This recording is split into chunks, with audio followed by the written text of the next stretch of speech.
The Odyssey is out. The GOAT. Christopher Nolan's 13th film, starring Matt Damon, Tom Holland, Robert Pattinson, John B., Anne Hathaway. All killers. But as I'm saying these names, I'm realizing Chris is at a point in his directorial career where the argument can be made that he's actually the biggest star out of all of those actors. So I go see the movie on the 16th. Right away, right after I'm finished, I get to my car, just do like a brain dump of my immediate reactions. So we'll start at the top. I got there like 30 minutes before the movie started. I already told my fiance, yo, there's 3 movies this year that I have to see by myself. First watch, it's just like non-negotiable. Michael Jackson, The Odyssey, Dune 3. She's like, all right, cool. I get to the theater. They're giving out this poster. This poster, I'm like, oh, it's lit. They're giving out the poster. I grab a poster. I went to the bathroom twice before anything even came on screen. First time, went, then I got my popcorn, went to my seat, and I'm like listening to my body, and I'm like, I feel a little bit like left. And I'm telling myself, there's no way I'm gonna get up in the middle of this movie to go use the bathroom. So I went again. I knew I was going a little crazy when I realized that I had cleaned my glasses for the 3rd time with the, little glasses wiper. 3 times, bro. And this is before, like, we're in the theater, all the people are coming in. It's like black on the screen, right? So just to tell you where I'm at, then the movie started. And it's always great when as soon as the movie starts, everyone just gets quiet. Like as soon as the Universal thing came in, it was just like silence. Then you see syncope. And I was like, oh, is this peak? Yes, but in yellow. So Christopher Nolan, whatever lens or color grade he uses, it always has this Renaissance feel to it, but like contemporary at the same time. You just get these really soft, but like bold frames from his movies. There's this shot where Anne Hathaway and Tom Holland are on this cliff or this balcony just overlooking the water, and they're talking about Odysseus, and every frame in this movie just looks like it can be someone's wallpaper. What I will note, I don't think it's a stretch to say that Chris Nolan's his movies can get fairly complicated. I mean, just look at Tenet. But in this movie, and I don't know if it's just me, it felt like it was a relatively easy progression of the narrative that the viewer could understand and keep pace with. Not saying that if you didn't get Tenet the first time, you're not, intelligent or, savvy or whatever, but his movies usually aren't easy watches. They usually require some level of critical thinking, deduction, but this movie felt very linear, very, this is the premise, these are the characters, this is the challenge, this is the journey, this is the turning point, this is the result, this is the final act. Like it was very A to Z. Whereas I feel like Chris usually goes Z to D to O, and then A is like at the end of the movie. Who is Matt Damon's personal trainer, first and foremost? Matt Damon is shredded in this movie. I would argue he was in better shape than Brad Pitt and Troy. Granted, Brad Pitt was also, he looked amazing as Achilles, but I think what I think about in this movie was like the physicality of Matt reminds me of like the difference between going to the gym to get swole and then just being like swole from like doing hard labor. I think that's kind of the perspective I'm getting when I'm thinking of Matt Damon and his physique in this movie. Tom Holland is always usually like ripped. He's a very physical actor. He does all the Spider-Man stuff. But he looked, swole in this movie. Mad tricep pull downs. I think Matt really, really nailed the character of Odysseus. Tom Holland nailed Telemachus, Anne Hathaway nailed Penelope. Like everyone in this movie. The Travis Scott scene, that Travis Scott scene was super hard. I don't care what anybody says. I love that scene. What a way to open a movie. And this is why you can't listen to the internet. I'm on the internet. But this is why you can't listen to the internet. People on the internet just be saying whatever, you know? You're not supposed to be exposed to that many opinions. Leading up to this movie, all I kept seeing online was, oh, this is Christopher Nolan's worst movie. Christopher Nolan has lived long enough to become the villain. Yo, let me tell you something, bro. Christopher Nolan made Inception.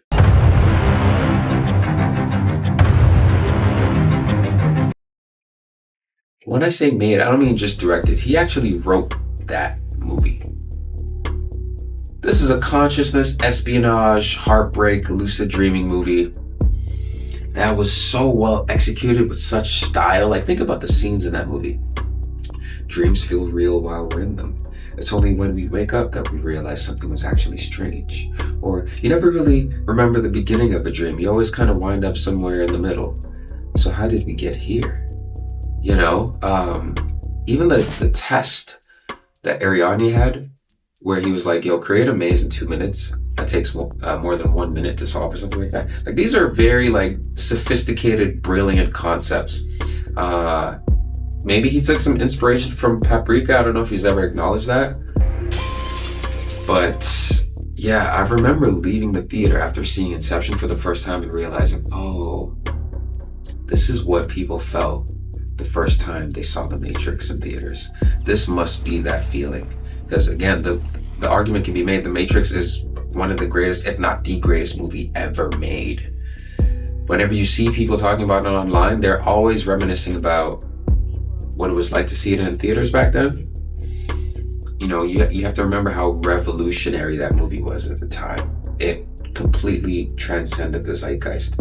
So anyway, that's what Inception felt like to me personally. Inception is my favorite movie of all time. That movie is deep, and it contains like ideas and experiences, and I think this is what Nolan does so well. He ties ideas and experiences that are so fundamental to the human experience, and he just tells it in such a great story. I'm glazing.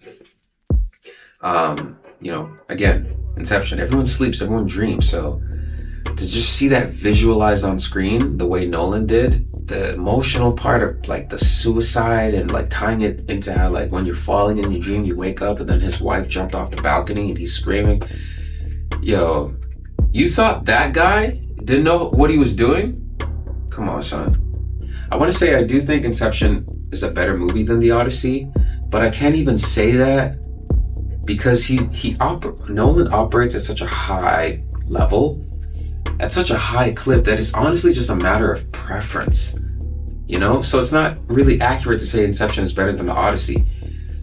I just think like all of them are so great, you just have to just pick your favorite, you know? Anyway, back to the movie. So Agamemnon's fit, super hard. The whole look was hard. Shout out to Safi, that's what his name is. Not kilotons, but megatons. And you get megatons, not kilotons. Let's talk about the gods were super petty in this movie. They were just like, yo, don't eat this. Oh, you're gonna eat this? Like, yo, we're just trying to go home. You know, I'm not gonna give too much of the plot away, but if you've seen the movie, you know what I'm talking about. The creatures in this film, the giant, the Cyclops, and then the bigger soldiers, bro. I know Chris Nolan doesn't really rely heavily on CGI, but thank God, because whatever they did here looked incredible. The Cersei scene, yo, I've never seen anything like that before. Shout out to the actress's name is the actress that played Cersei. Her name is Samantha Morton. I haven't seen her in much. I only remember seeing her in The Libertine with Johnny Depp. Ask yourself what you want from the theatre. I want the passionate love of my audience. I want, when I make a sweep of my arm, to carry their hearts away. And for when I die, for them to sigh for never seeing me again. She was fantastic in that as well. She bodied this movie, absolutely. Robert Pattinson, come on, son. Like, Robert Pattinson is like in a flow state in his career right now. He's just going crazy. Sidetail, Batman, what's the other thing that he did with Zendaya? The Odyssey, Tenet, like he's going crazy. I hated him in this movie. You know, not his acting, but his character, you know? I was just like, oh, brother, this guy stinks! there's even a moment where I was like looking at Penelope a little sideways, but we don't have to talk about that. Chris Nolan does his movement, you know, he does like fiddle with the timeline a little bit, but it's much easier to follow in this film than in his regular feature films. Honestly, I just feel like this movie was really about the picture itself, because everyone knows the story of Odysseus, the Iliad, all that stuff. So I think the real attraction isn't really finding out what happens. It's just seeing that world being brought to life on such a realistic but fantastical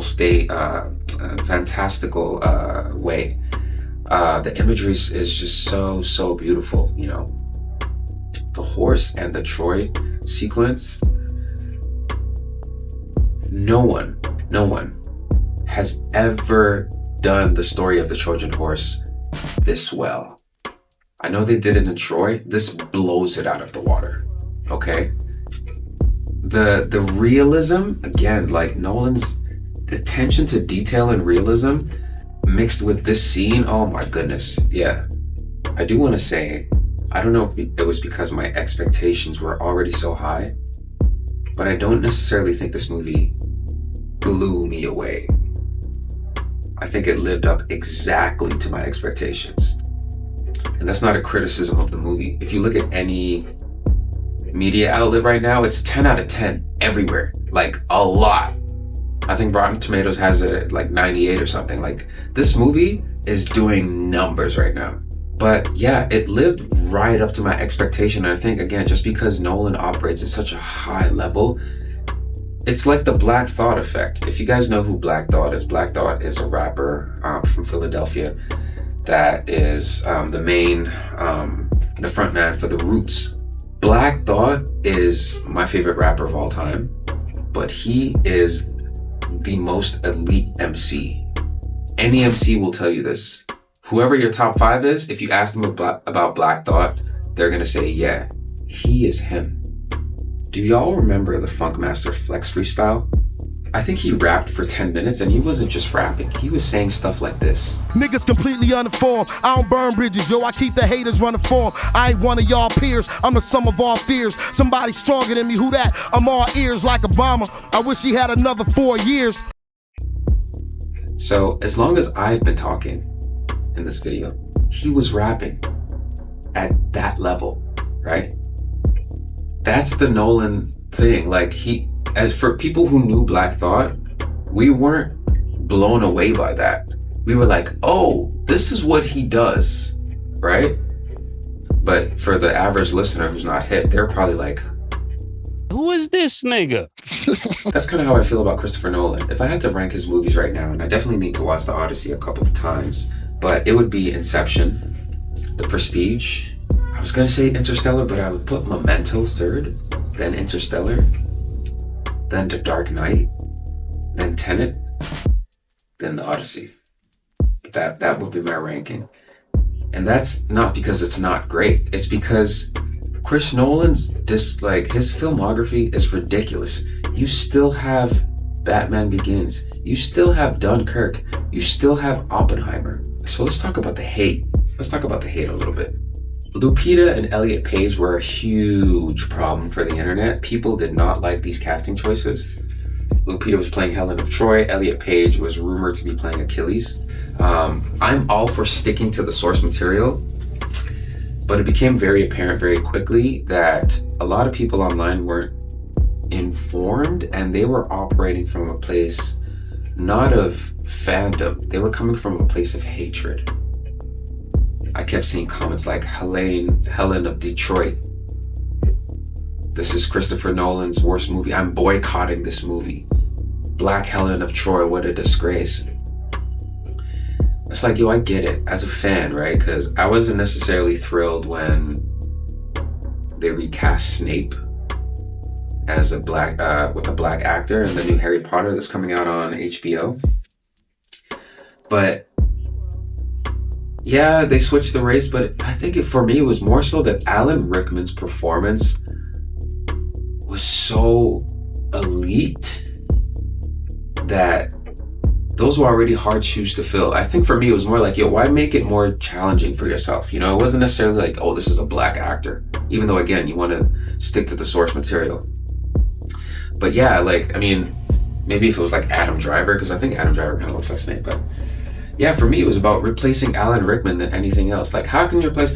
Have you noticed anyone waving incantations in this class?